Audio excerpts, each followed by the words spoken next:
Ayase receives a call from the girl's father, who tells him that he wants Ayase to be his daughter's helping hand. For starters, Kazuki is facing a tough audition. Nico is aiming to become the repeat national karate champion, and Miwa has an upcoming shogi title match. If Ayase can help them overcome these challenges, it could open up opportunities for him and the girls to bond. Their father is counting on him. After the call, Ayase wonders if they even need his help. He's average or worse at both athletics and academics. How is he supposed to support prodigies who are already at the top of their game? They even train hard on weekends. Still, he cannot help but think, what if they fail to overcome their challenges? For someone like him, failure would be disappointing, but for them, it could be devastating. He decides he will just have to do whatever he can. But first, they need to get to know each other better. And for that to happen, they need to share meals together. That night, when Nico comes home, she finds Ayase cooking and he offers her a taste. She refuses, accusing him of trying to win her over with food. Unfortunately for Ayase, she has already bought her own dinner, so she doesn't need his. Later, she sees him cooking again, this time with even more determination. He is surrounded by cookbooks and clearly going all out. She realizes he's doubling down because she rejected his food earlier. Soon after, Miwa arrives, and Ayase proudly announces that he's making the ultimate dinner for them. Nico begins reminiscing about when they were children and were offered meals prepared by a top chef who used the finest ingredients. Any normal kid would have been thrilled, but they didn't eat it. She explains that she alone decides what goes into her body. She only eats foods that contain low-fat protein, minerals, calcium, and vitamin C. As far as she's concerned, there's nothing else she needs. But curiosity gets the better of her, and she goes to the dining room just to take a peek. There, she sees an incredible meal served before her. Ayase explains that it's a balanced dish made specifically for an athlete.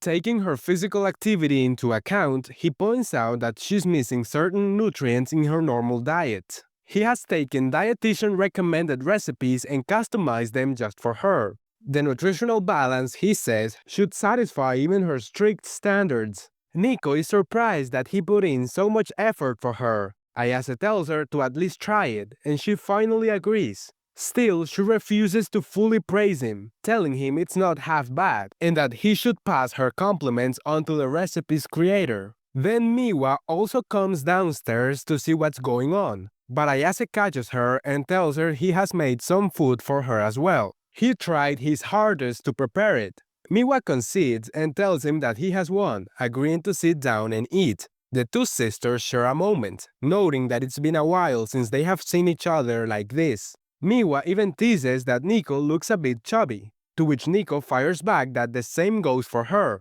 She never even exercises. Miwa replies that she doesn't need to. Her brain burns all the calories she needs. Then Kazuki arrives and cannot believe what she's seeing. Naturally, Ayase reveals that he has made food for her too. This one designed specifically to enhance her beauty. Kazuki calls him clever, pointing out that he has won her sisters over with food. It's almost heartwarming, like a normal family gathering for a meal. But she insists it is absolutely not for her. Not that table and certainly not food made by a nobody.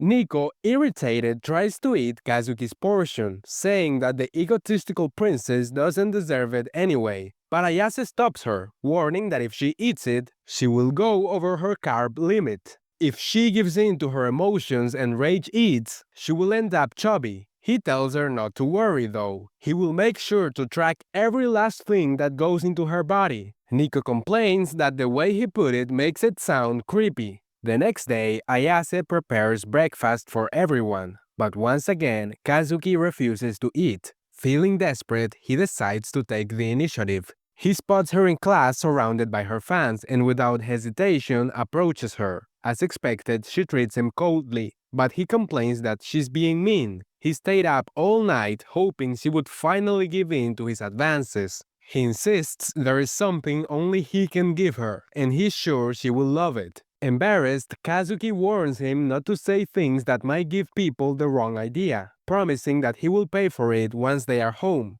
The fans, overhearing this, go wild and ask if the two of them are in a relationship. Overwhelmed by the attention, Kazuki tries to brush it off, while Ayase simply walks away. Deciding he needs help, Ayase turns to Miwa, because Nico is far too scary. When he finds Miwa in her classroom, he notices she's nothing like her cheerful self at home. He invites her to lunch in the cafeteria, but she tells him to get lost and walks away. She clearly doesn't want him to see this side of her. Still, Ayase follows her, and eventually the two end up in a short chase. Neither of them is athletic, so they both get tired quickly. Ayase comments on her quiet behavior at school, and Miwa admits she cannot keep up with the shallow conversations of other high school girls, nor does she want to. She's simply too different from them. Ayase tries to cheer her up with some encouraging words, but halfway through his speech, he loses track of what he's saying and forgets the point entirely. Still, he makes her laugh, and her mood improves.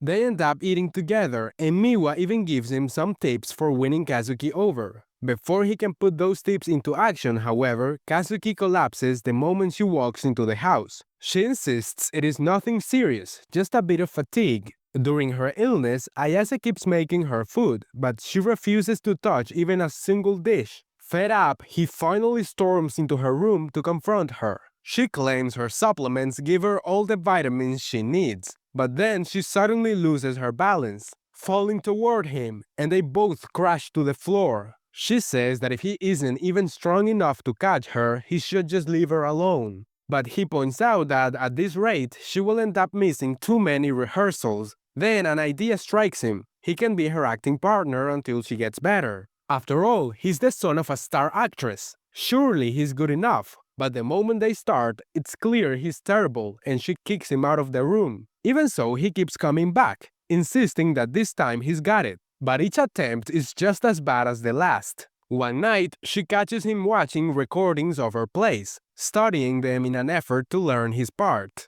She's surprised to see that he practices every night just so he can rehearse with her, yet he still isn't any good. Even so, she finds herself liking the fact that he's trying, so the next time she doesn't push him away. He did put in the effort after all. Eventually, he manages to deliver one line with genuine emotion. He starts crying, saying that after 14 years of failure, he's finally acted with feeling, and he's truly happy. She envies that he can get emotional over just one line. Then she tells him he has won. She will eat his cooking, but on one condition. She has a special request. She proceeds to list a bunch of vegetables she refuses to have in her food. That's when Ayase realizes the truth. This whole time, she simply didn't want to admit she's a picky eater.